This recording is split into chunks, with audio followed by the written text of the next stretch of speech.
Christmas Marketplace has an entire gym full of vendors with the perfect gifts for all the people on your list. Stop by the Colby Event Center Friday, November 29th from 1 to 6, Saturday, November 30th from 10 to 4, or Sunday, December 1st from 1 to 4, and find a one-stop shop for all of your Christmas shopping needs. NWKS Radio's Christmas Marketplace is free to attend, and there will be concessions available. Visit nwksradio.net for more information. Ready to elevate your drive? Pearl Chevrolet GMC has unbeatable offers on the 2024 lineup.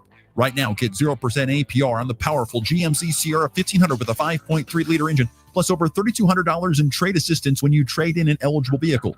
Or step up to the 2024 Yukon with 5.9% APR for 72 months and make no payments for 90 days. These are the deals you've been waiting for to drive the best of GMC. Visit Hurl Chevrolet GMC in Goodland, Kansas today or online at hurlchev.com. This holiday season, Hoover Lumber Ace Hardware has the perfect gifts to make Christmas merry and bright. Need something special for that grill master? Check out their top line of grills and griddles from Blackstone, Traeger, and Weber. Guaranteed to make their holiday sizzle. Stocking stuffers, they've got you covered with tools, gadgets, and must-haves for every DIYer in your life. And tackle winter head-on with their powerful Eco snowblowers, perfect for clearing the way this season. Plus, spruce up your home for the holidays with a fresh coat of Benjamin Moore paint, or get ready for the new year with a stunning remodel. Enjoy the holidays this year with Hoover Lumber Ace Hardware, with locations in Goodland and Colby. At FNB Bank, we understand the backbone of our community is our local farmers and ranchers. Whether you're growing crops, raising livestock, or investing in new equipment, we're here to help you succeed. Our agricultural loans are tailored to meet the unique needs of your farm, with flexible terms from people who understand what it takes to make it in agriculture. When you partner with FNB Bank, you're working with neighbors who know the land and are invested in your success. FNB Bank, rooted in our community, growing with you. Member FDIC. Available at Nextech Wireless in 4 bold colors: black, pink, teal, and ultramarine. Which iPhone 16 color will you choose? Built for Apple Intelligence with the all-new A18 chip, a new feature camera control, and a big boost in battery life. Get the new iPhone 16 on us. Nextech Wireless. Home on the range. Your livelihood is important to you. You work hard to succeed in your farming operation, crop, livestock, home, vehicles, and special needs. We have you covered. Discounts are available for new business, remodeling, hail-resistive roofing, multi-policy, and many more. Optional coverage endorsements as well for machinery ingestion and equipment breakdown. Umbrella coverage for additional coverage on your home, farm, and auto. See the girls at the insurance agency at 1020 Main in Goodland, or call 785-899-5011. Fall is here, and it's the perfect time to fall in love with your smile. At Cornerstone Orthodontics, we're excited to help you achieve the smile you've always wanted. Whether you're looking for traditional braces or clear aligners, our team is here to provide personalized care with a smile. Schedule your complimentary consultation now and let us help you step into autumn with confidence and a radiant smile. Visit cornerstoneorthodontics.com, with offices in Hayes, Colby, and Great Bend. You ready? Ready? 1, 2, 3, 4! It's the Morning Blitz with Ross Volkmer. The amount of money getting thrown around to quarterbacks who haven't done diddly squat is amazing to me. The region's only local sports talk. Listen to this guy. He knows what he's talking about. Broadcasting on Goodland's Rocket 102.5. Simulcasting on Goodland's 730 Gold KLOE. Guys everywhere. Discussing it all from the preps. It's been a long, long time. But the Goodland Cowboys are going to play for a state title. To the pros. How about a walk-off grand slam? Touch of all time, Ryan McMahon. The Blitz is presented by Pearl Chevrolet GMC, Hoover Lumber Ace Hardware, and FNB Bank, as well as the Insurance Agency, Farmer State Bank in Oakley, the Cowboy Corner Express, and Equity Bank of Hoxie, Quinter, and Grinnell. Let's go to work. Bucks lead is one. Quick pass up court. Dak with the catch and a slam.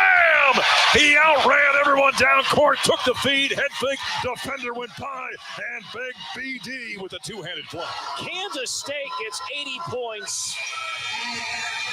For the third time this season, they win it and take home third place in the Paradise Jam here in the Virgin Islands. 80-64 the final. The Coleman Hawkins game for Kansas State. There's the miss. It's tapped. It's loose. And it's over. And Memphis will win it. an incredible way to start this tournament as the Memphis Tigers have taken down number 2 UConn by a score of 99-97.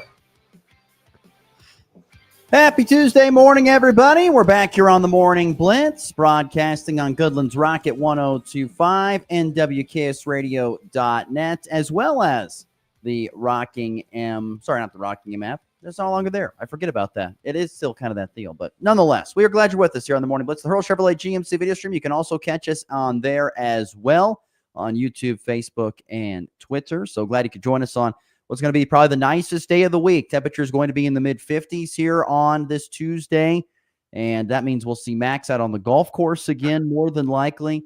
But the weather is going to be the nicest it is all week here today. So if you have any outdoor projects or anything like that, you might want to get that done today, because the rest of the week's going to be kind of chilly. Could see some precipitation, whether that's the white stuff, the clear stuff, or a mix of the two. Happening as well here on Wednesday night before Thanksgiving. So anyway, hope everyone's having a great start to their Tuesday morning. We're so glad to be with you here on the Morning Blitz, no matter which way you are listening. We appreciate you doing so. Max, what was the score yesterday on the Lynx? I played 9, so I shot a 41. So pretty good. Feeling good. Really good, actually. What is that, like 6 over par? 5 over par. 5 over par. Even better. Yeah. Well, that'll work out yesterday. So I would say so. I called Max yesterday, talking about something. I said, "What's up?" "Oh, I just got off the golf course." That's the good part about, the off season of sports is I can leave a little early and I can go play a quick 9 before I go home. Yeah, and you got to get off pretty early because it's going to be dark there by like 5 o'clock. So you got to get going there pretty quickly. Yeah, get the logs done. Get the logs done soon, and then head to the course around 3. Works out. As long as you get your work done, that's all right. Yep. You can go have your fun time. We got a full show ahead for you today. We're going to dive into the big game tonight. There's actually 2 really big games in college basketball. One of them, of course, involves Kansas as the Jayhawks take on Duke tonight in Las Vegas. The Terry's Chocolate Vegas Invitational, which I find to be a very interesting sponsorship nonetheless. But the KU and Duke tonight, we'll get into that. We're going to visit with Carrie Jones, head coach of the Colby Community College volleyball team. She'll be joining us here on the phone on the Hoover Lumber Ace Hardware hotline. Coming up in our second segment, we'll be talking with her about all kinds of things, particularly about that great run all the way to the Final Four in the NJCAA tournament and the third place finish knocking off Barton. So Carrie Jones will join us coming up in segment 2. But, man, we got lots of little things to hit on here in the first segment. And I want to start off first and foremost. We got basketball and other things to get into, too. But I want to start off, with Holcomb getting beat by Andale this past Friday, ending their season. That was the last GWAC team that was open, I should say, that was there and was playing in the postseason. Now the all-league football teams have come out for the GWAC as well as for the Northwest Kansas Football League. And so I want to dive into that and give some thoughts real quick on that subject. So once again, if the process has changed, maybe it has, maybe it hasn't, but it kind of always goes with, voting. Here's this position, who got the most votes? Okay, they're the first team, second most got second team, so on and so forth. I know that's for the other sports. I don't know if that's the same for football or not. I'm sure I'll get a text message about it here. Correct me on that. But nonetheless, the GWAC and NWKL football teams are out. Max, you get a chance. I emailed you the list. Did you get a chance to kind of skim through that? What were some of your initial thoughts that you had? Well, I mean, a lot of Colby defenders made this list, which was really impressive. Starting off, linebacker Guy Tubbs making first team. Which is very deserving, and that's probably where he's going to play at the next level at that linebacker spot. Talon Wark making the second team as a linebacker, as well as Braden Foss as a defensive back, who I think was was kind of underrated, I think, at the defensive back spot because he's such a good receiver, but he was even better as a DB this year, I think, in my opinion. And then defensive end Kai Lanning, who the sacks number may not have been as high as I thought going into the season for him, but he was getting a lot of pressures on every single snap, so that's very deserving as well. And then Cody Wright, as well as at a linebacker, and honorable mention on the defensive side. Also played a great linebacker this year. So really good stuff from the defense from Colby. And, going at the beginning of the year, you would have thought it would have been the offense that would have been getting a lot more recognition. But the defense doing well. And then on the offensive side, Guy Tubbs as a tight end for Colby. I'm trying to see, was there Braden Foss as a wide receiver as well? Those two make a lot of sense, and they're very deserving because those guys really carried a big load on the offensive side for the Eagles this past season. But then, looking through all the other ones, I know you'll get into some of the good one, but Keegan Johnson, the quarterback number 1 for Holcomb, that makes a lot of sense to me. He was very, very talented quarterback, and he deserved that from what I had seen out of him against Colby specifically. And then, your guys like Lincoln Cure and Zach Thornton, I'm sure you'll get into, also making a lot of sense on that. So I was not really surprised by a lot of these picks. I think a lot of them were really deserving. Yeah, I just I was pulling it up here real quickly. So yeah, running through that real fast, just in a quick recap of what Max said there. So this is the GWAC All League 24 football team. This is the Colby guys that he went through real quickly. Second team offensive players included Braden Foss, Makadra Wright, and Guy Tubbs. Honorable mention include Casey Giesenhagen at the wide receiver spot. And then first team defense, Guy Tubbs making that as a linebacker. And then second team defenders include Kai Lanning, Talon Wark, and Braden Foss at all 3 levels of the defense. And then he mentioned, honorable mention was Cody Wright as a linebacker there for Colby. Those were the all-league selections there. On Goodland's side, there was a plethora of guys. Zach Thorson was an all-league second-team quarterback. Offensive and defensive lineman first-teamer was Rhett Eyrig. First-team wide receiver and defensive back was Lincoln Cure.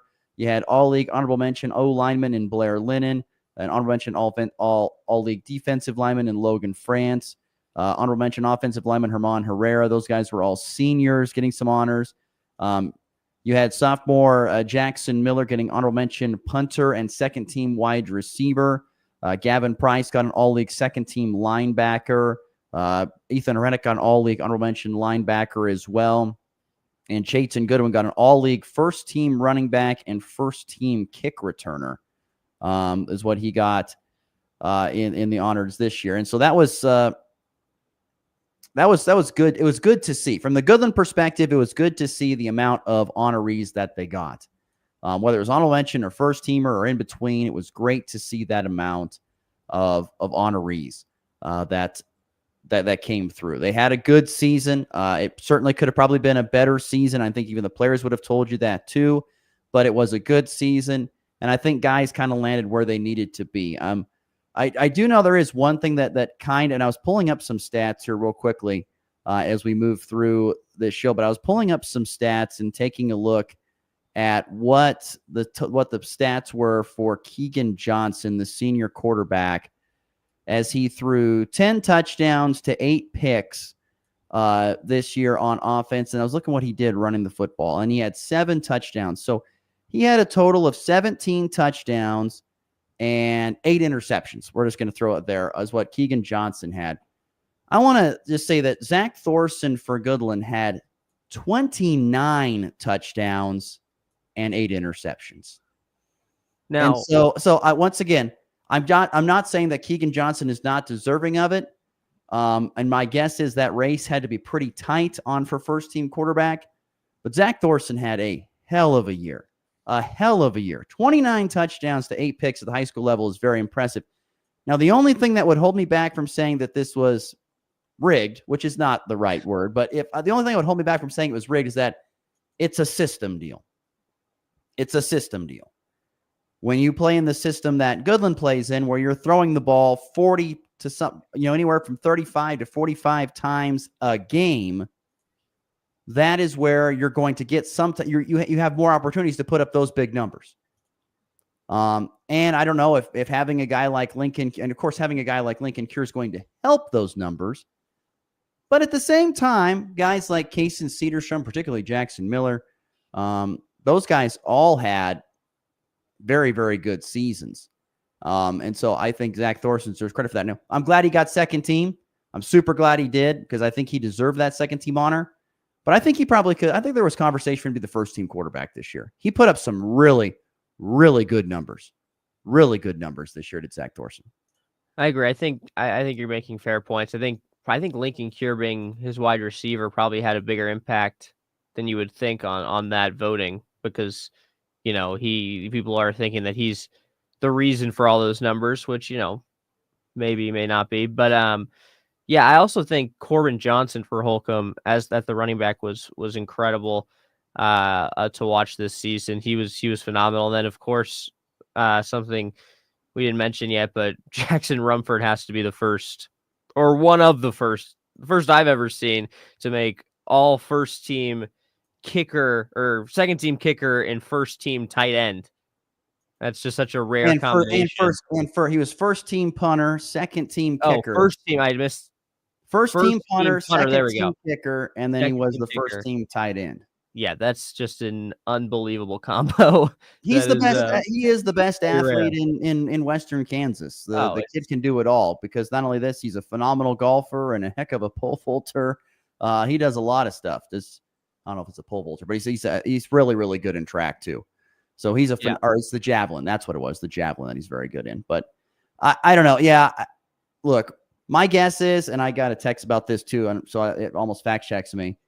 But if you were to take out Lincoln Cure's numbers, right, and put Zach Thorson's numbers up there with the guys without Lincoln Cure, his numbers are probably going to still be higher than Keegan Johnson's. Interesting. I think it would have been. So anyway, I like I said, I'm not mad about Keegan Johnson. I think once again, the biggest thing in my opinion is the style of offense that you play. When you have that many opportunities, Holcomb is a passing offense, but they definitely are a running team out of that spread attack. That's why Corbin Johnson, who in my opinion was the best running back in the league, and deservedly so, was that first team running back. That's why he deserved it. He is the best running back in the league. There's no doubt about that. But yeah, I don't know. He's a fantastic. I'm getting a question here from a texter. Jackson's a great athlete, but better all-around athlete than Lincoln. I'm not saying that Lincoln Cure is not one of the better all-around athletes. It's a dead horse race in my opinion. The thing that puts Jackson Rumford just a skosh bit over the top of Lincoln, at least this point. I mean, I guess I haven't seen Lincoln play golf yet. I know that Lincoln told me that he's kind of that's a sport he's kind of picking up, but when you're 6'6" and you can swing a golf club as good as Jackson Rumford is, yeah, that fine motor skills, those really fine ones, kind of help push him over the top. Now, do I think Lincoln is probably faster, can jump higher? Yes, I would agree. Probably when you're talking the Olympic sports, yeah. Although golf is an Olympic sport, so are you saying that possibly Jackson might be a better athlete, but Lincoln Cure is more athletic? That might mean, I don't know. Well, I don't know if you can even say that. That's kind of what I'm getting. How about this? Lincoln Cure might be the better athlete, but I feel like Jackson Rumford might be the most well-rounded athlete. There you go. Does that make sense? Yes, that does. Lincoln Cure might be the best athlete, athletically, running, jumping, all that kind of stuff, but maybe well-rounded all around. Maybe Jackson Rumford has it, but it's not by much. It's just the nose. It's just the nose. Lincoln, no doubt, is a freak. I mean, watch him run the 300-meter hurdles, and you'll see that. Watch him run the 110 hurdles. There's guys that don't do that at that size. When you're that big and you run that fast over those things, it's impressive. But once again, I think it's just as impressive to watch Jackson Rumford at that size go out there and, do really, really good, with those fine motor skills, particularly, like I said, in the game of golf. That's a very, very challenging thing. So anyway, continuing here on some more of the all GWAC football team. Was there anything else that stood out to you? Like I said, Zach Thorson was the biggest thing to me at quarterback. But I think part of it has to do with being system-based, partially. I'm trying to see if there's anything else that stood out to me. Honestly, I know Kelton Cook was really good for Scott City, but they have so many good running backs. I'm surprised they put one of them in there because they all take so much of the load for Scott City. McCoy Nash is an honorable mention for Cimarron. I was really impressed with when Colby played them. I mean, really, I thought overall, for this being my first experience with GWAC football and anything really Western Kansas high school sports, I was just overall impressed with all of these guys that are listed here and the talent that was shown this season, just top to bottom. So I mean, really, all of these guys, I think, were deserving, and most of them are names that stood out to me when I was calling them against Colby. So, yeah, really, just props to these guys, and really an impressive season for the entire conference. Yeah, it is, and it usually has been. It's always good to get your perspective on it, because your perspective this year, because you've never seen it before. So, right, some of us have been here long enough to see enough. I was great to see that. It was good to see that Trace Copper got some recognition as the all-purpose back for Cimarron. I mean, they have a rough season, but Trace Copper is also one of the better athletes in the GWAC. I'm glad to see he got some love. Christian Zazumbo, I always thought is a fantastic kicker. He's the number 1 kicker from Hugoton. He did not have a good game against Goodland, but he is a really good kicker. He's fantastic to watch. A lot of fun. But yeah, and you mentioned your point about, with Kelton Cook or Caden Couchman as the running back. Look, it's a toss-up. It was Couchman against Goodland. It could have been Cook against Colby. It doesn't matter on who had good, but those are very, very good when you look at the offense. I want to say there was another one, wasn't there? There was Pierce Vallejo is another one, but he's kind of more of the fullback, I thought. Let me see. I could be wrong on that. You can look that up. I'll look it up. Rolling. So once again, just real quickly rolling through the offense. So first team quarterback Keegan Johnson, 2 receivers Lincoln Kieran, Alex Tarango. The running backs Corbin Johnson, Kelton Cook, and Chayton Goodwin of the running backs, the 3 first team running backs. They gave 6 offensive linemen first team. One of them must have been a tie. You had Drayton Knoll, the future Division I tackle or offensive lineman, Ryan Lata, Rhett Eyrig, Emilio Contreras, Robert Williams, and Joseph Hernandez. The Hugoton and Robert Williams, those were 2 big pieces of Hugoton's success up front. So good to see they got first team selections. Mentioned Jackson Rumford and Trace Copper as tight end and all-purpose back. Jayton Goodwin was a first-team kick returner, as he should have been. He was fantastic this year. Cowboy special teams carried them a lot, particularly in the kick return game. Had a kickoff return for a touchdown, 80-plus yards down at Holcomb. So good to see they got recognition there. Javid Corral of Holcomb gets a punt return honor. And we mentioned Christian Jazumbo and Jackson Rumford as the first team. And then second-teamers, of course, Woodland's Zach Thorson as the second-team quarterback. Jarrett Harrell, Braden Foss, and Jackson Miller, second team. Jackson Miller had a great year, and I'm so excited to see what he does next year. He was so good as a sophomore, and I'm super intrigued to see what he does in his junior campaign. But he was so good at that wide receiver spot, because when teams were doubling Lincoln Cure, he made the most of that, which was good to see. After that, Caden Couchman, Isai Garardo of Hugoton in the running back spot should have been. He was great when I saw him play. Easton Eisenhower, Reed Felker, Gage Burns, McCager Wright, Ethan Zapata were the second-team offensive line. Then Guy Tubbs getting the tight end second spot. Cameron Volkmer, Scott City's quarterback, was the all-purpose. Then you had Julian Mraz of Ulysses kickoff returner. Lincoln Cure was the punt returner. Once again, Cowboy special teams were huge this year for them. Jackson Rumford, the kicker. Trace Copper running the punter for Cimarron. Honorable mention offensive players included Emmanuel Aguiano as the kicker for Holcomb. He was good. He was certainly consistent. Jackson Miller as a punter for Goodland. Miguel Hernandez, quarterback at Hugoton, did a great job this year.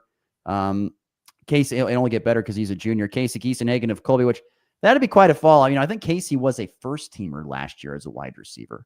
And I think that was just the hard part this year, is Colby just could not get their offense really going this year. And Casey Giesenhagen was one of those guys that kind of suffered because of it. And he's an honorable mention guy. I don't think they could get him. They couldn't get him the ball enough, especially at the end of the year. He had a couple big games to start off, and when Colby won 4 straight, but then it was a struggle getting him the ball. And I don't think they got Guy Tubbs the ball as much as they wanted to either, especially late in ball games. But yeah, they definitely struggled to get Case Giesenhagen the ball in the last 5 weeks of the season. And that's probably why he's an honorable mention. You had McCoy Nash of Cimarron as a running back, and then Blair Lynn and Herman Herrera of Goodland got the honorable mention offensive line. So you had 3 guys make honors on the offensive line for Goodland, which was huge. Those guys were seniors. They were the rocks of that offensive line. And that's going to be the biggest thing to replace next year for Jordan Mosier and the coaching staff, is how do you go about replacing those guys? That's going to be the biggest thing. How do you go about doing that? Defensively, on the defensive line, you had Jackson Rumford and Rhett Eyrig. I do not have any second thoughts about that. Those 2 guys were dudes all season long. Down lineman, you had Drayton Knoll, Ryan Lata, Emilio Contreras. Don't have any problems with those guys. Linebackers, Corbin Johnson absolutely had to be there. He was a dude. He tackled anything and everything that was in his range. For Holcomb, Guy Tubbs, kind of the same way. Robert Williams, same for him from Hugoton. Oscar Mendez for Scott City, another fantastic linebacker. In the secondary, you had Miguel Hernandez, Camden Volgamore, Alex Tarango, and Lincoln Cure. 2 Scott Cities, 1 Hugoton, and 1 Goodland as the defensive backs for the first team. Defensive end on the second team, you've got Kai Lanning of Colby, which was great to see the senior. Devon Garcia of Holcomb. The other interior lineman, you got Emmanuel Eguiano of Holcomb and Joseph Hernandez of Hugoton. Linebackers, Trey Ryan of Scott City, Gavin Price of Goodland, David Corral of Holcomb, Logan Seifried, I'm guessing, out of Cimarron, and Talon Work of Colby. Linebackers. Good to see Gavin Price get in there and get a second team and get some. He really plays hard. He tries hard, and he ain't afraid to thump people. That's what I like about it. You don't want to be afraid of thumping people. Gavin Price likes to hit, and that makes him to me a good player. Defensive backs, Keegan Johnson, Braden Foss, one of the great names in the GWAC, Hawk Vanieri, and Julian Mraz. Then the defensive backfield, and then your honorable mention defensive end, you had Grant Niehaus, which he's been a great player all along. It's amazing. He was just an honorable mention. Jarrett Harrell from Holcomb, Logan France of Goodland, who really had a great season, partially because of Red Ira getting double teamed. So that left Logan Franz open on the other end to have a lot of plays, and he made the most of them. He was great this year. Case Armendariz of Scott City, Ethan Herenick of Goodland was another one of those guys that was very big for the Cowboys in the middle of that defense. Cody Wright, the human bodybuilder for Colby, he was good as the linebacker spot. Davin Hernandez at Holcomb, and also Cooper Cranston of Holcomb getting I'll mention player. Cooper Cranston had a great season this year, and he was a freshman. He's the only freshman, by the way, to make it on any first team, second team, offense, or defense. Cooper Cranston, look out for that name for Holcomb going forward. He'll probably be the quarterback next year, if I had to take a guess. He will be the quarterback down at Holcomb. So there you go. All GWAC players. And like I said, I really don't have a lot of issues with any of those any way, shape, or form at this point in time. So just wanted to read those off real quickly and get through those on the GWAC side. Real quick before we get to a break, we'll have to talk basketball a little bit more in the last segment because it went long here on GWAC stuff, which I'm not surprised. It usually happens. But I did want to quickly highlight the Northwest Kansas League. There, I saw their first team and second team were released. There's a lot of them. I'm just going to go through names of first teamers. Of course, Ryan Schromick was the first teamer, and he was named the player of the year, as he should have been. Ryan Schromick was the best player in the Northwest Kansas League this year. I think hands down, he was the best. But Ryan Schromick as a running back, Josiah Pattengall, who had a fantastic year for the Red Devils in Decatur community. Dorian Colwell, they had 2 guys that ran for over 1,000 yards, Colwell and Schromick, so they both make the first team running back, which is, you don't usually see that on the same team. Dayton Fromholtz from St. Francis, Tyler Ostmeyer of Decatur community, Connor Wilson of Dayton, True Dewey of Rollins County, Dalen Fairchild of Rollins County, Rustin Bailey of Decatur community, Peyton Redburn of Dayton, Rylan Price of Dayton. You had Dylan Fairchild of Rollins County. Also had Dorian Colwell as a defense. These are offensive and defensive players. So we went from offense there, and then with Rylan Price and Dalen Fairchild, Dorian Colwell, Garrett Emig. Those were all defensive players. George Vaughn, I think it's Leonrod from Dayton, Camden Polifka of Quinton, Josiah Pattengall is a linebacker, True Dewey's a linebacker. Daniel Kramer from Dayton making it as a defensive back. Ryan Schromick, Asa Pop of Rollins County. Noah Romer of Dayton. Kemper Brinish of Wallace County. Ryan Schromick, the return specialist. So those are your first team selections there for the Northwest Kansas League. And there were a lot. I mean, some second teamers included St. Francis's Lucas Riley at the quarterback spot. He should have been there. He had a really fantastic season, so good to see he got that. Travis Corby of Wallace County, Pierce Richardson of Wallace County, making the second team. Same thing for Oscar Okinson of Wallace County. Eli Gillespie of Quinter making it. Heath McCain of Wallace County also in there. Tucker Prideaux. I love that name. Tucker Prideaux. Rollins County is a linebacker. But yeah, lots of other guys getting mentioned in either the second team or the honorable mention as well. They gave a lot of guys out, but I think the biggest takeaway once again from that was Ryan Schromick was the player of the year in the Northwest Kansas League, and he dang well should have been. In fact, he'll be a first-team all-leagues, or he'll be a first-team all-state selection, I would guess, in 8-man Division II. I don't know why, an 8-man D1, actually. He'll be first-team all-state. He was absolutely great. So there you go. All-league football teams coming out yesterday, and so thank you to for 80s for posting that and for sending us the information. We really appreciate you sending that stuff to us. Otherwise, it's kind of like a state secret. You have to kind of ask for it to get it, unless they post it on social media. So you kind of have to ask for it. So thank you to everyone who sent us that stuff. But overall, great showings by a lot of different kids this year on the gridiron, and still some. We still won't know about the Mid-Continent League until Hoxie gets done. We won't know more until about the Western Kansas Liberty League until Weskin finishes up here this weekend. Those two teams are holding those two up at this point in time. Before we actually, we just better get to a break. I said we get to Coach Jones at the bottom of the hour, so we're going to take a break. When we come back here on the Morning Blitz, we are going to be joined by Kerry Jones, head coach of the Colby Community College Lady Trojan volleyball team.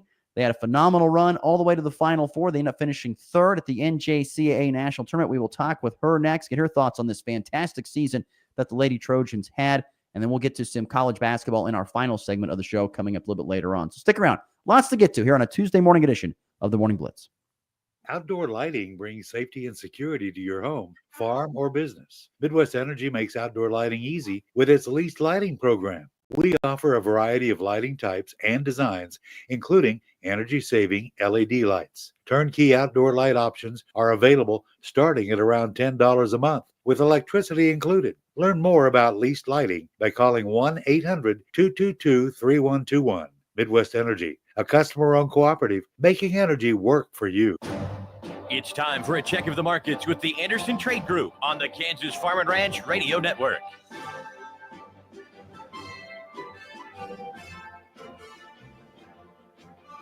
This is Steve Thompson with the Anderson Trade Group. Today is Tuesday, November 26th. Today, December corn lower a half cent at $4.24 1/4. March down a cent at $4.32. May down a half cent at $4.39 1/4. July down a half cent at $4.42 1/2. January soybeans up 1 1/2 at $9.87 1/4. March up 1 1/2, $9.95 3/4. May up 2 1/4 at $10.09 3/4. July soybeans up 1 3/4 on the overnights at $10.22. Chicago wheat, the December contract higher 6 at $5.41 3/4. March up 7 1/2 at $5.63 1/4. May up 7 1/2 at $5.73 1/2. July up 7 1/4 at $5.79 3/4.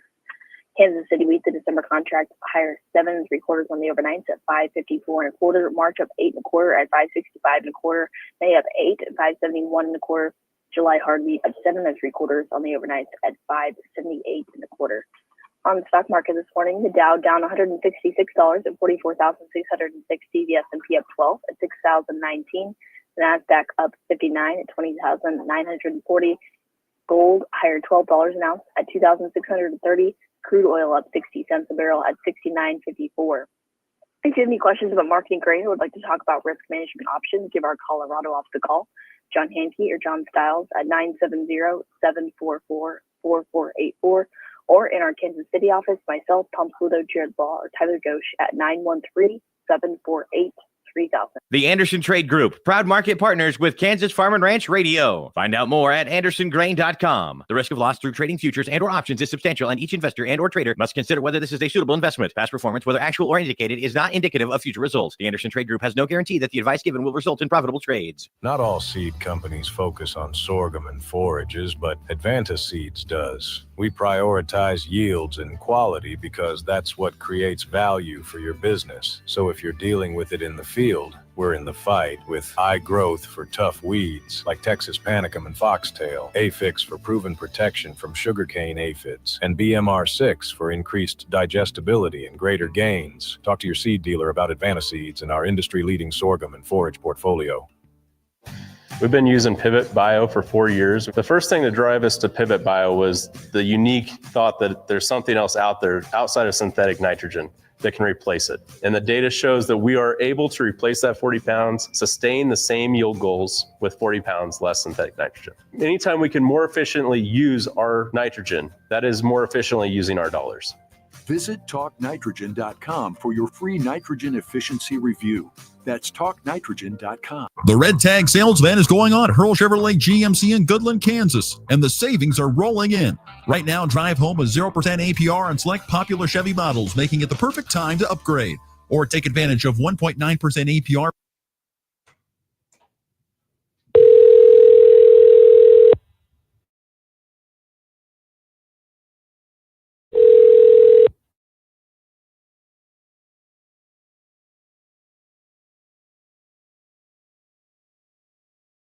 $30 seconds, all right?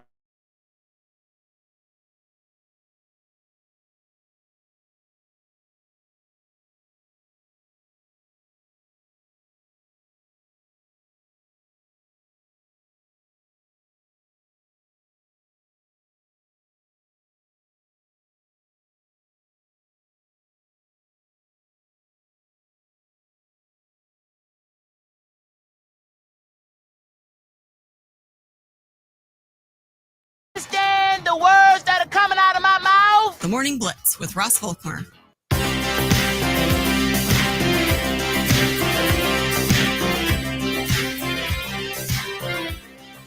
Once again, don't forget, coming up this weekend at the Colby Event Center, it is going to be the Christmas Marketplace that returns. It's going to be going on the 29th, so the day after Thanksgiving, from 1 to 6, November 30th from 10 to 4, and Sunday from 1 to 4. So lots of vendors there to cross off anything off your shopping list for the Christmas. So that'll be great. That's happening in the South Gym, also the main gym mezzanine areas. It's free to enter. Concessions are also available. So please stop on by and check out the NWKS Radio's Christmas Marketplace. It's going to be happening here. Max and I will be there, at least off and on throughout the deal, so you can say hello. Ask Max about his golf game if that's what you would like. You can certainly do that. Let's welcome into the program Kerry Jones, head coach of the Colby Community College Lady Trojan volleyball team, fresh off a third-place finish at the NJCAA National Tournaments. Coach Jones, thank you so much for taking some time with us. Yeah, thanks for having me. Coach, when this season began, did you think that this could be the type of year that you could have when it's all said and done? No, I think we hoped that we had smaller goals. You know, we hoped that we would be at home for a play and match. And then obviously we would be hosting our region tournament, and we knew we had talented players. We knew we had a lot of talent back from last year, but I don't think in my wildest dreams I thought we would be in the semifinals or finish in third place at the national tournament. At what point did you realize that this team had the chance to do something special this year? Well, I think, we were ranked in the top. I think we were ranked 12th at the beginning, and I thought, man, that's really nice of them, because obviously we haven't experienced some of this stuff before, but that was mainly from our finish last year. And then, we went to some harder tournaments and we were playing ranked teams early on, and we were winning, and I was still like, okay, I mean, we're talented. We still have a long way to go. Conference play the season's long, and then we kept moving up, and we were talking with our athletic director, and he's like, I think your team's pretty good, and I was like, we still have a long way to go, but I don't know, maybe midway through the season I thought, like, this is a year where we can do something special, I guess. So Did you think that maybe, obviously playing in this conference night in and night out, that really prepared you for the postseason run? Because the Region 6 has gotten very tough over the last few years. Yeah, I think that's kind of what we saw when we went even to the tournament, and we played the first round and second round, and I think we were a little more prepared just from, I think we realized our conference is a little tougher than what people were expecting. As well. And so I think, it definitely prepared us to, see some of these teams that we saw in Clarksville last week, for sure. We're visiting with the head coach of the Colby Community College Lady Trojan volleyball team, Kerry Jones, on the Hoover Lumber Ace Hardware hotline. Lady Trojans fresh off of a third-place finish where they beat Barton for the third-place spot. I mean, to have two teams from Region 6 in the Final Four is one thing. I mean, that's super awesome. But to get the last laugh, that's got to feel even better, doesn't it?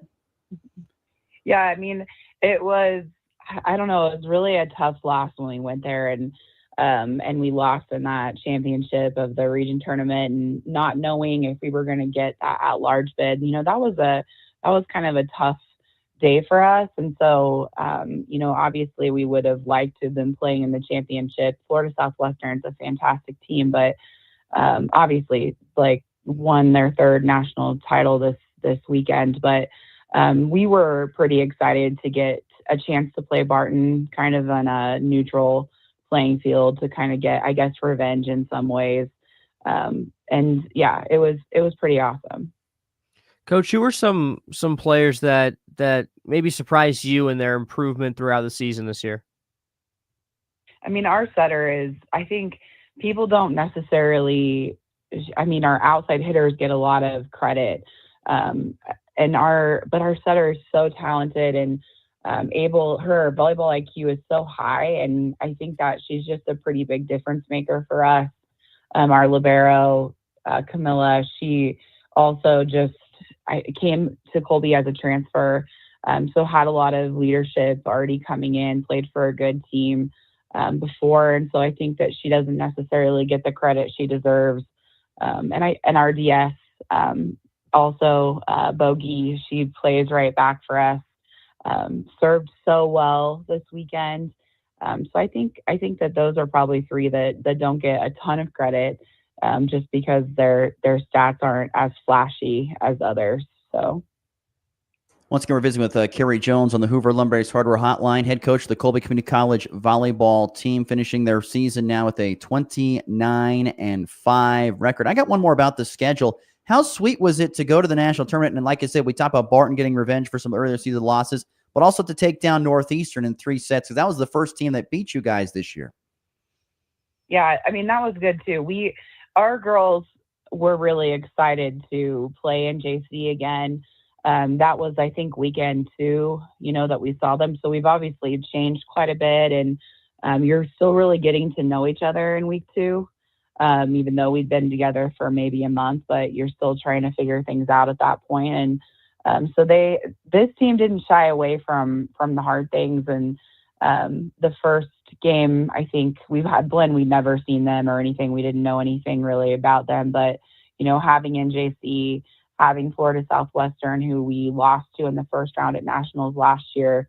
And then having Barton, we all had some, like I said before, some revenge motivation, I guess, in some ways. And they didn't shy away from any of that. So it was good to see that from our girls. Coach, what's one thing that you're going to remember the most about this team that you took the most out of the season? I think it's a long season already, and then going another 2 weeks, it's really long. And I think there was a moment, region tournament weekend, that we were kind of just exhausted and wondering, can we push through this? And to see their resiliency throughout this last week and playing 4 matches in a row, and their fight and their drive to get to the highest our team has ever finished. It was really cool to see. Our sophomores they're really great teammates. They love Colby. They have so much pride for our program and for their team, and just to get to do that with them and get to celebrate their success with them this weekend, I think that was just a really special moment for me. So, Coach, for the last few years, you've done a fantastic job of getting out and recruiting internationally. How much has that changed, your perspective on the sport at the JUCO level when it comes to recruiting internationally, and what do the internationals bring to the table that helps you be more successful? Well, I think we've seen in our conference, and this is my 16th year, and we've seen really the entire time I've been here that the international players make such a big difference in just the competitiveness of teams. They're playing, from age 7, 6 years old, and training pretty specifically within their sport, and then playing at higher levels, playing with older players. So, I may have a 17-year-old that's playing with a 25-year-old. And so they've kind of played in maybe a more mature setting. than some of our American kids. And I think a good mix is what like makes the program great, obviously. But yeah, I think we've seen that kind of change. And our international kids, like I said, they kind of bring a higher like volleyball cue in some ways. And it just means a lot to them to have the opportunity to come to the U.S. and, be able to play volleyball and also get an education. And so they're doing that sometimes for their family. Maybe it's not an option that they would have had if they weren't here, on a scholarship. And so they kind of take some pride, some extra pride, I guess, sometimes in having this opportunity. So yeah, I think that's probably why we've kind of gone that way these last few years. And then, I mean, like I said, you look at all the teams in our conference and you can definitely see that has changed significantly these last 2 or 3 years. And even at nationals, there's not a team that doesn't have, a few at least international players as well. No, absolutely. Once again, Carrie Jones, our guest here on the Hoover Lumber Ace Hardware Hotline on this Tuesday morning.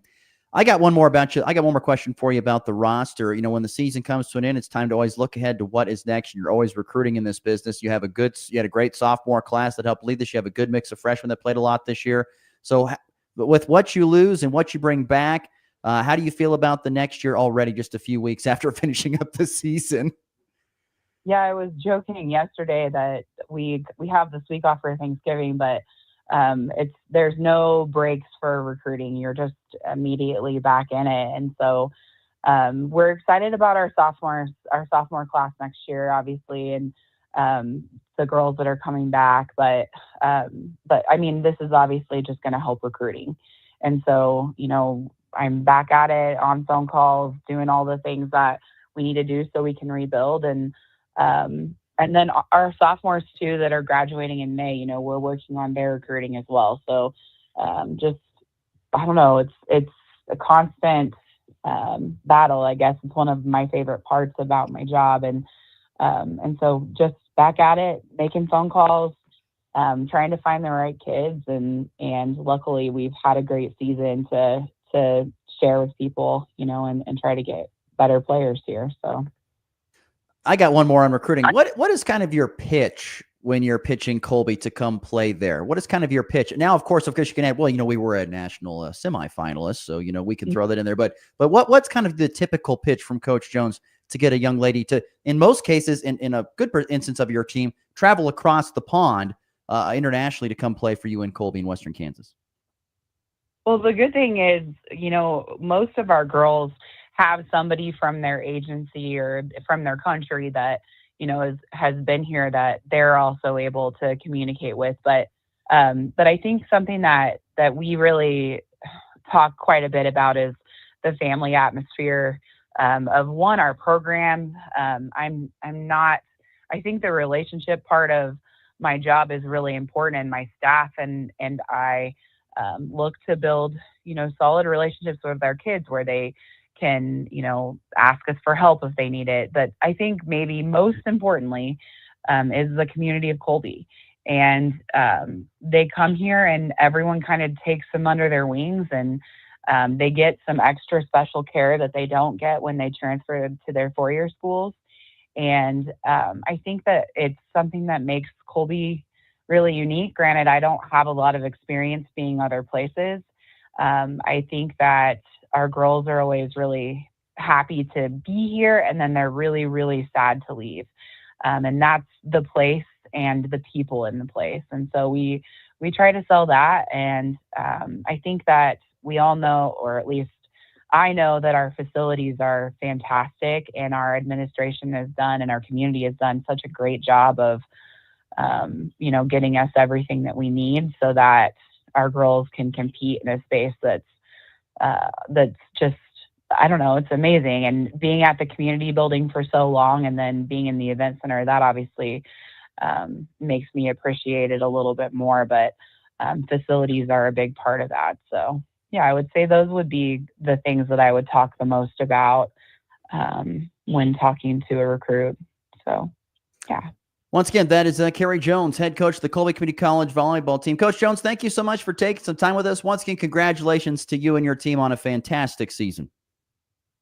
Thank you very much. I appreciate it. Once again, there goes Kerry Jones, head coach of the Colby Community College Lady Trojan volleyball team, 29-5 and a third-place finish at the NJCAA tournament this past weekend. So I'm sure it was a long season. I have no doubt it was a long season, but to finish where you did always makes it feel like it was worth it, I'm sure, at this point in time. And actually, she mentioned, she's always been a pretty darn good recruiter. I'll be intrigued to see what she can sell now that they've made it to the Final Four. So that'll be very, very cool. All right, we're about 10 minutes till the top there. We'll take our last break. When we come back, we will wrap it up with some college basketball next. You're listening to the Morning Blitz. Your Shawnee County Hospital in St. Francis is improving health with access to quality care. Whether you're looking for primary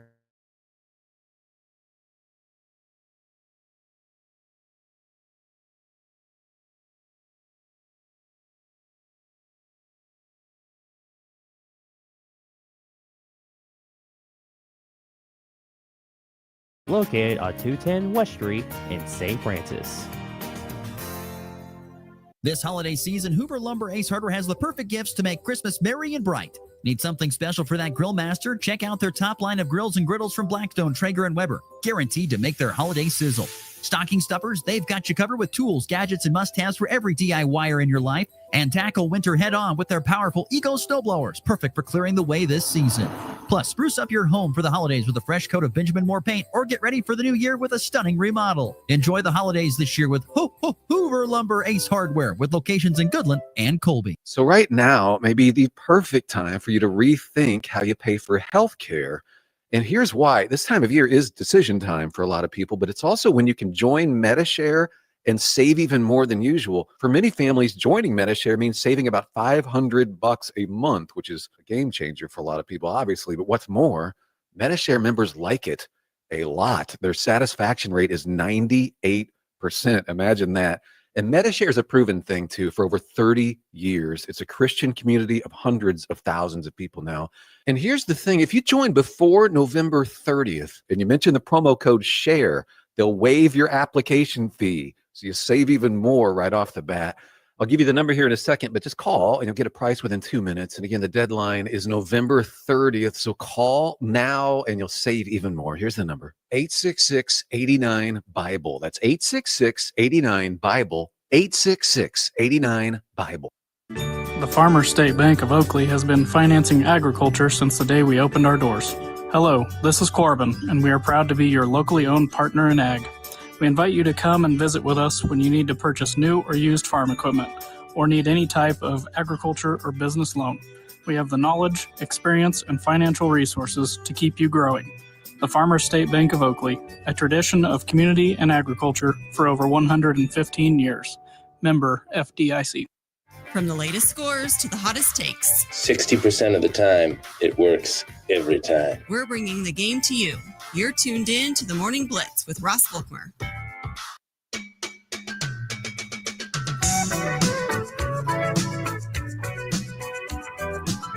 Big night of basketball on tap for tonight, with Duke taking on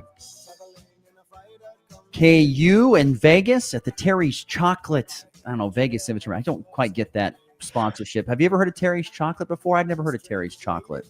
No, but They must make a lot of money if they're sponsoring this, I guess. better than the Pop-Tart Bowl at Camping World. Oh, no. Pop-Tart Bowl. You can't beat that.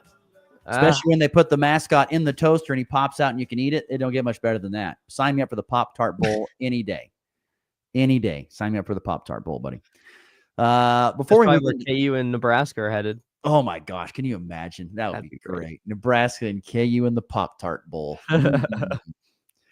That'd be fun. I honestly, it would be fun, but honestly, I don't know. I don't feel great about facing Lance Leipold's offense. I really don't. I don't feel great about it. So that's fair.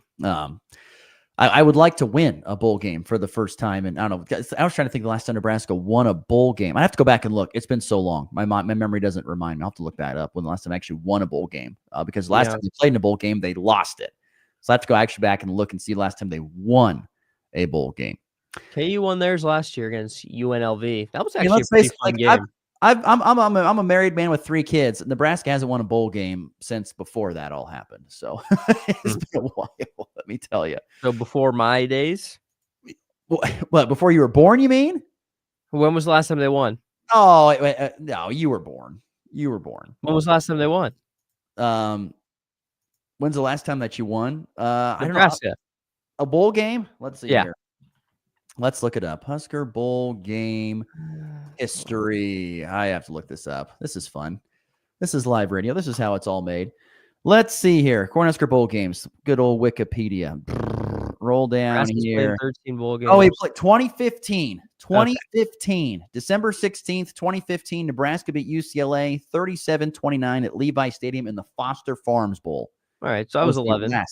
So yeah, you were a boy in junior high. Yeah, 6th grade. 6th grade. 7th grade, somewhere like that. Something like that. Top of the world in 6th grade. Watching the Royals win a World Series. So yeah, I was on top of the world back in You were on 2015. top of the world. Anyway, college basketball. Let's get into that. KU and Vegas tonight. Before we get to that, go real quick. K-State and Colorado played yesterday. K-State gets an 80-64 win over Longwood in the Paradise Jam third-place game. Coleman Hawkins, I tell you what, Max called him out, and he got it done. 19 points, 10 boards, 5 assists. His first double-double as a Wildcat.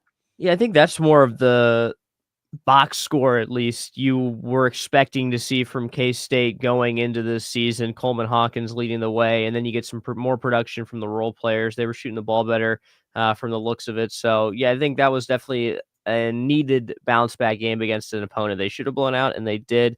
But scoring 80 points is always a good sign for any offense, no matter who you're playing. So I have faith in Jerome Tang. I know you didn't think last time we talked about K-State basketball that they were going to be that team, and maybe they had a fluke year a couple years back. But, you know, I'm not saying, I don't know. I have faith in Jerome Tang. He's one of the best coaches in the country right now. So I don't know. I think Jerome Tang is a good coach. I just don't know, like that run to the Elite Eight. I just don't know if that's something that's going to happen on a consistent basis. Is my point, I guess. Yeah. I think some people thought, hey, we're going to be a Sweet 16 team all the time. I don't know. I just this not to be negative. He can recruit. I mean, he's got good players, but we'll see. That once again, it's still very early in the season. But 4 guys in double figures certainly does help. As they win. By the way, they take on Arkansas Peanut Butter or Arkansas Pine Bluff coming up here on Sunday to the 5-2 Wildcats. Colorado, by the way, they are in the Maui Invitational, which is good to see back in Maui. They lose 72-56. Julian Hammond, they had 15 points, hit 3 of the 4 threes for Colorado. So it was not a good shooting day. And Mark Johnson, good friend of the program, had his coffee knocked off the table onto the floor when a ball came flying over to him on the side. But nonetheless, Buffaloes will take on number 2 UConn today, who lost to Memphis. That was quite a show, wasn't it? That was an early game of the year candidate in college basketball. Memphis taking down number 2 UConn. Not used to seeing that from UConn over the last 4 or 5 years, them getting upset this early. Man, that was just out of nowhere. But Memphis, they looked good. They looked like a really good basketball team. So, yeah, that was a big surprise yesterday. Right after I got home, was seeing the end of that game. But yeah, overtime thriller. Yeah, and, Dan Hurley lost his cool. That might have cost his team the game as well. Technical fouls and some things of that sort. So not saying it wasn't worth it, but he kind of lost his cool a little bit there. Maybe this is the extreme KU Bill Self bias in me, but he has always rubbed me the wrong way. I don't know what it is. And he's a great, fantastic coach. And it's probably just because I'm jealous when he wins national championships because I want Bill Self to be the one winning them. But he does rub me the wrong way. Yeah. Tonight, Kansas gets Duke in the Vegas Showdown, as we mentioned a couple times here. What stands out to you about this game tonight? Well, I mean, I think it's just who's guarding Cooper Flagg and how are they going to do? You can't let Cooper Flagg beat you. That's the story of this Duke team. But you know, this is neutral site game. Boy, I'm just so excited. These are the two most. I think these are the 2 most fun to watch teams in college basketball right now, and you could argue they're the 2 best now that UConn just lost to Memphis. So. This is one of those one lost the old. Yeah, I mean, what happened? it's a one-loss deal. I'm not going to throw UConn say they're that. No, I'm not saying that. I'm just saying Duke is a very good basketball team as well, and they Duke lost is good, also. and Kansas is good. The thing that I'm fascinated to see is the experience of Kansas against the youth of Duke. That is what I want to see, because Duke has got so many big-time freshmen, and we always talk about Cooper Flagg, but how about Con Knippel, the point guard? I can't wait to watch him and DeJuan Harris go at it, because you've got the wily veteran in Harris who's been around doing this for a long time, and then you've got Con Knippel, this young kid who he's a Duke-type point guard. He kind of reminds me like Bobby Hurley. He's that kind of guy. And so I'm intrigued to see that matchup. I get the Cooper Flagg and Hunter Dickinson matchup possibly, but yeah, this, to me, it is the youth of Duke and the experience of Kansas. And I even think, even though I think Duke is deep, I think Kansas is even deeper. So how does Duke overcome that a little bit? So fascinating. Fantastic name, the Duke point guard. Con Knippel. I mean, he doesn't get much better than Connor Knippel. And then they call him Connor, they call him Con. Even on the broadcast, it's Con Knippel. Con Knippel? That's even better. Yeah, why not? That's even better. That's what it is. It doesn't. Fantastic. Now, if you're reading it, it does not look like Knippel. It looks like Knuppel. Right. But it's Con Knippel. Yeah, I don't know. I'm fascinated by that point guard matchup. But Duke leads the all-time series 8-5. Kansas has won 5 of the last 7. Some little context for you there. Tip-off 8 o'clock Central Time. That is on, of course, Flyover Country 97.9, our sister station, and also televised on ESPN. So yeah, it's going to be good. And I just, you just can't turn the ball over, create more turnovers, knock down the threes early. And yeah, just clean ball control basketball. And I think KU's got a good shot of really beating any team in the country, obviously, but especially Duke tonight. So I'm excited. A 3-run walk-off home run, a game-winning walk-off with a walk-off. His second walk-off hit of the season. In walk-off fashion, that baby's go. Well, last night you had the Chargers come up just a bit short to the Ravens, but the Ravens get the win on Monday Night Football in the Harbowl, as I like to call it. And also last night, something interesting. The Nuggets, who are now 9-7 and 5-4 at home, get beat by the Knicks 145-118. What is this, an all-star game? I don't know what's going on with the Nuggets, but they're down in the dumps right now. Nikola Jokic is still playing incredible, but then Jamal Murray in the press conference I think showed a lot. He was saying a lot of guys aren't focused. We were just in LA, and some guys stayed there. They just stayed out all night in LA, didn't return to Denver, having too much fun. So he said, he was honest. He said this team isn't focused enough right now, but it's still early in the season. I have faith that they'll figure it out. They're too talented. Christian Braun's been playing fantastic. But then as far as the Ravens Chargers last night, I think the Chargers they feel a year away, Ross. I don't know about you. I feel like they're just I would agree. a year away. And the Ravens secondary is still a major, major concern. I don't know. We'll see about it. I don't know. The Ravens, I still think, are a good football team. Yeah, obviously. Defensively, they've got, every team. Look at the Chiefs. They've got stuff. No matter what our good friend Nick Athens thinks, everyone's got issues to get ironed out. That's why they still continue to play the games. We'll find out more, but I don't know. Be very intriguing. Also tonight, cannot forget about a little JUCO basketball this evening. You got Fort Hays Tech Northwest on the road at Garden City. This was originally scheduled to be a home game, but the floor in the Max Jones Fieldhouse is getting worked on, so it got moved to Garden City tonight. And then Colby Community College basketball down at Hutch, taking on the Blue Dragons. So good luck to both those teams. Thanks to Coach Kerry Jones for joining us. For Max, I'm Ross. We'll see you back here on a Wednesday. It is the Morning Blitz.